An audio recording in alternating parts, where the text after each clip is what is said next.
My name's Jim Dale. I run the local program. It's part of a national Ways to Work program. I'm with Family and Children's Services, which is a nonprofit here in San Jose. We mostly do mental health and substance abuse counseling, but the program I run is very different, and there's really not a program like it in this county, and they're rare across the country. But what we try to do is we try to focus on low-income families that are working and who have had problems with credit in the past, and give them an opportunity to receive reasonable financing for a reasonably priced car, and give them the opportunity to demonstrate financial responsibility. As Kathleen mentioned, there's a lot of support for the idea that giving people their own personal transportation as opposed to requiring them to use only public transportation will increase their opportunities for employment. It will either strengthen their current job status, or it will give them the opportunity to expand the scope of where they look for jobs. The work that I do is also really focused on the financial education piece, and I know that doesn't necessarily, I imagine most people would curtail their message to the specific audience, and I know that a lot of folks are more interested in the transportation, but to be honest about the work that I do, I think that I reach actually most people in the area of financial education. The car loan is honestly the carrot that you need to get them interested in the financial education, because if you go out and tell people, you need to understand your credit, you need to understand how the financial world works so that you can make it benefit for you, the way that the vast majority of the population does, they would say that's boring. That's really not something that I'm interested in. And honestly, the Better Bureau, or I'm sorry, the credit counseling usually has, there's usually a nonprofit serving all counties in the country that will do that type of work. But what I find is that because we have the car loans, and we do a $4,000 car loan to purchase a used vehicle, and then we also do a $750 loan to repair a vehicle.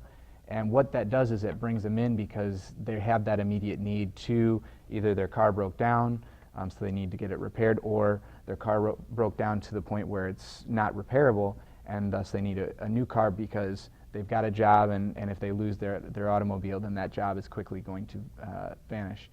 But what I find is that carrot, again, really gets them in the door, and we can really start focusing on all the elements of their life financially that they've been missing. And the population that I work with, Kathleen had mentioned minorities, and we definitely do serve minorities, but that's sort of a misconception that low-income families are primarily minorities. I mean, if you look, no, it's okay. I'm just trying to clarify the record. It's okay. I'm just trying to clarify the record. The reality is there's a very generous mix of all populations that we serve, but the truth is they're low-income, low-education folks, and so what we're trying to focus on is getting them the knowledge to then benefit in the long run, because, and I know that this comes down to what this particular association is really big into, is the opportunity to own a home one day.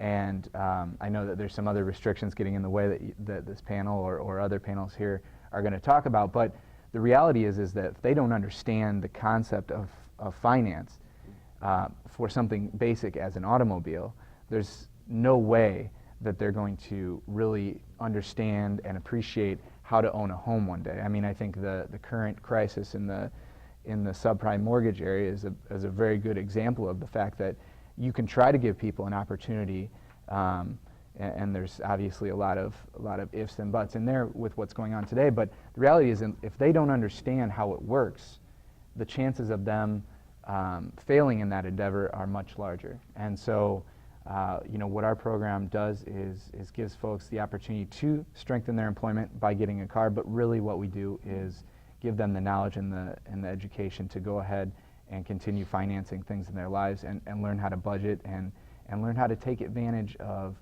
the financial industry that the United States is actually unique to possess. I mean, most Western countries do have this financial system, but I think we're extremely unique in the wide range of opportunities that we give to everybody, but a lot of people blow them before they can even get started. So what we try to do is give them that education. And obviously the car piece is important. I mean, in an area like the Bay Area where we do have public transportation, but it just doesn't work for folks, having a car is a huge opportunity. You know, and it's a complicated thing as well, because we give them only $4,000 for a car. The positive is that their monthly payments are very low, and it's something that is very affordable. The downside is $4,000 in the Bay Area actually doesn't buy you that great of a car.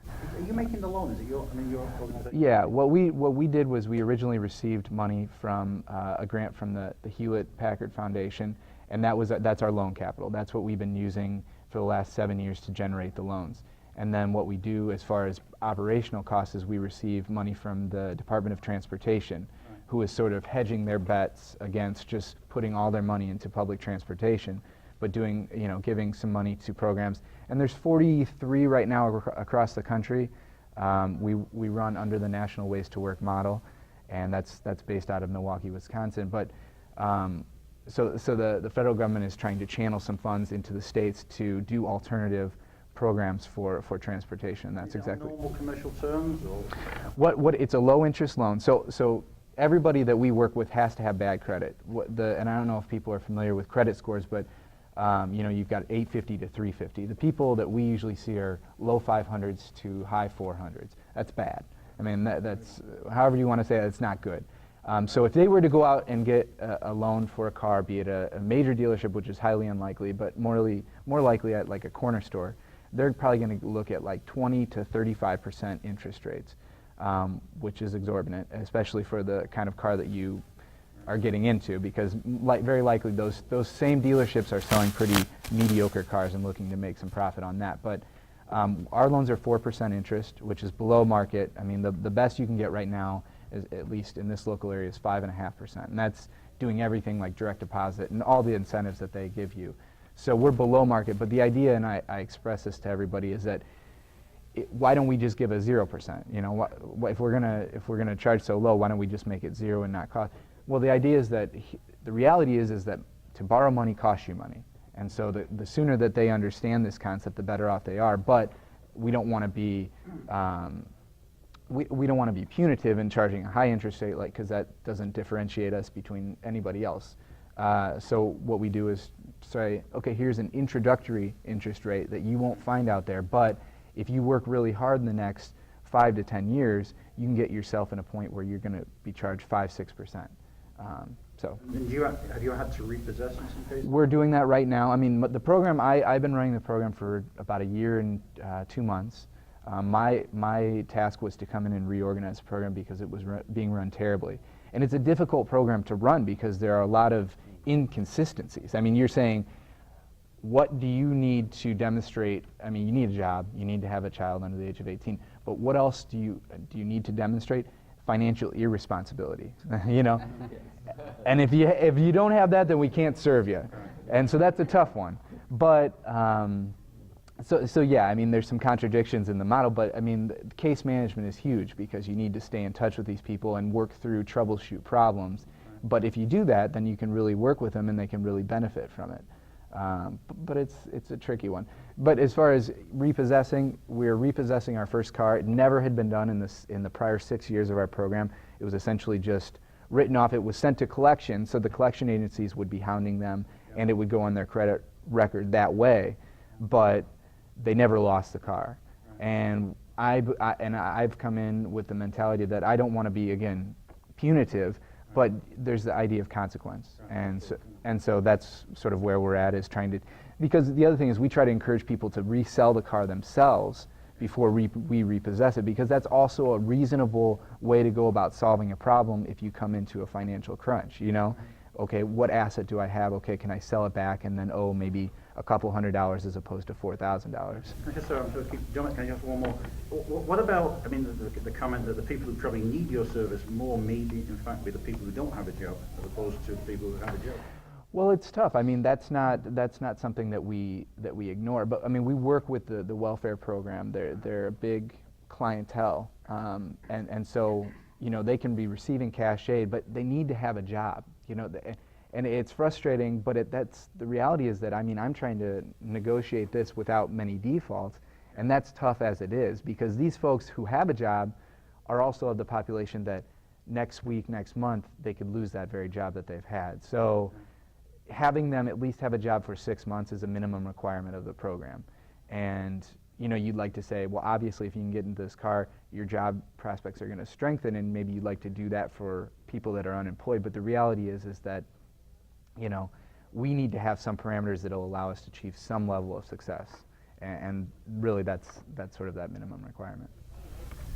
Your goal of financial education, is that largely through the automobile loan and the follow-up and so forth, or are there other more formal parts of it? Well, we start the process off with a 2-hour discussion on banking, what are loans, what are credit cards, you know, what is the concept of lending, and then also personal budgeting. So that's after they make a phone call to inquire about the program, that 2-hour lecture is their first step into the program. And then what we do is we go through the application. You know, I give them that application at that time. Then they come back and meet with me individually. And this is about an 1.5-hour session where we go over their credit, line by line, discussing what happened, what were the circumstances around it. Okay, how do you solve this problem? You know, not today, but setting up a plan that will actually be reasonable to help you resolve your issues. And then there is the actual. Okay, so then let's say they're approved, because you're not guaranteed to be approved just because you go through these steps, but let's say you're approved. Then there's that process of picking out a car. How do you do that smartly? We have them take it to a mechanic and have it independently verified that it's a good quality automobile. And that's something that everybody should do, but a lot of people don't do. So there's that education piece. And then there finally is the loan closing. And we do that, you know, with loan documents in a very formalized way, and really explain the terms of the loan so that they understand. Because what I emphasize is often when you get into a deal where you're going to buy a car, they want to get you out the door as quickly as possible. Sign here, here, and here. You know, you're good. We're going to make you know that car red. It's a good color for you. Let's move you out the door. And I say that it's important for folks to really take the time to ask the questions that they have and understand what they're getting themselves into. Because even though we don't really have any punitive terms in our loan agreement, there are hidden terms in a lot of them, and so we want to help them understand that process. It seems to me that one of the original ethical basis of the transit compact, so to speak, is why we subsidized public transit to the tune of 80% per ride, was to allow people to get jobs so that these people wouldn't be on welfare, and that's the moral approach to spending this money. But it seems to be ironic that in Houston, I think the cost is now like $7.50 tax subsidy per trip. That money, if you have a job 20 days a week or 20 days a month, could easily pay for an automobile for the person to get to even a much wider range of opportunities. And I just wonder whether there's any way of looking into, if that was the moral basis for transit subsidies, how could you go about switching that from giving them subsidies to ride on an inferior form of transportation to actually providing auto ownership for some of these people? Well, I mean, I think that's probably what a lot of the topics at this conference are dealing with, but I think also that the reality of the situation is that you're not going to go from one to the other. You're going to go to where actually public transportation is run more efficiently, more smartly. And maybe that's a blasphemous argument to make at a conference like this, but I would say that, you know, the VTA, which ironically is actually a sponsor, VTA is the Valley Transit Authority, they're public transportation folks here. They're actually a sponsor of our program. And that is sort of strange because we're actually promoting a goal that is opposite to them, but I think that's. Get a transportation voucher that you could either use on VTA or use it to buy an automobile. I think that would cause a rather rapid shift. Well, but I think what I was just going to say though is the VTA is actually, there is pressure. It's unfortunately not strong enough, but there's pressure coming from the outside to say, this isn't working. You've got 10 people on a giant bus, and the inefficiencies there are tremendous. And that is a reality, and I think they're facing that now because they're trying to reorganize and do smaller buses. Personally, I don't think the smaller buses are small enough to actually be functional. I think what you're going to have is actually have much smaller. I lived in Latin America, and if anybody's ever been to Latin America, the public transportation system actually works there. I mean, it's actually functional because they're small buses, and they go in and out to almost every neighborhood, and if you need to get there, it's going to cost you not very much, and you're going to be able to get where you need to go. And I think if public transportation is actually going to happen in this area, it's going to have to be something like that. And I think the compromise, again, is that will be it, because to say eliminate public transportation, get everybody into their own individual cars is not reality either. I think, but it's unrealistic. But it's unrealistic the system that we have now. So I just think there's somewhere that's going to be in between. Any other questions? The Community Reinvestment Act. Mm-hmm. Up in Washington, the banks are kind of falling over themselves. They're trying to find people to give this money to. And I'm just curious, does this, are the banks in any way? Yeah, the national model has received a lot of funding. I think the original model developed off of like a $10 million loan from Bank of America. But what also Bank of America is saying is that the way it's run right now is too inefficient.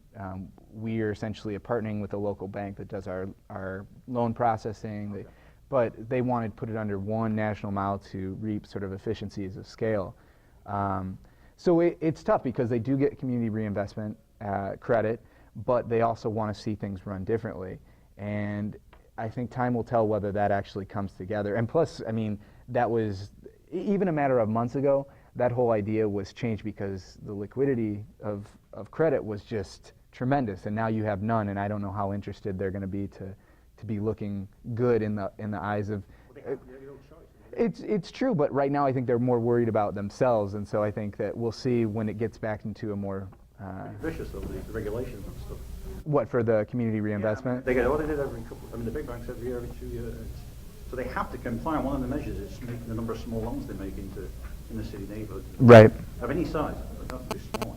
But we benefit from that because we do need them as partners. I mean, because we want to run a legitimate loan program. We don't want it to be a grant program, but you do need capital for that. So. I think it's wonderful what you're doing and trying to help the people on more than just one level. And I was wondering, since you're so not politically correct, especially with the group that you're under, are you finding pressure from within to sort of moderate what you're doing? And I think, our program honestly is not that big. We do 30 to 40 loans a year in a county that's over 1 million people. So that one thing is that I would like to expand that scope, but I don't think that we're touching any nerves.